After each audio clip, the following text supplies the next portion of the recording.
Hello viewers, আসসালামু আলাইকুম। কেমন আছেন সবাই? আশা করি অনেক অনেক ভালো আছেন। ভিউয়ার্স, আজকে আমরা দেখব অ্যালার্ট মোশন দিয়ে কিভাবে ভাইরাল ইফেক্টস তৈরি করতে হয়।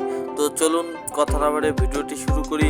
এখনও যারা চ্যানেলটি সাবস্ক্রাইব করেন সাবস্ক্রাইব করে পাশে থাকা বেল আইকনটি বাজিয়ে দিন, যাতে আমাদের সকল আপডেট সবার আগে পৌঁছে যায় আপনার ডিভাইসে।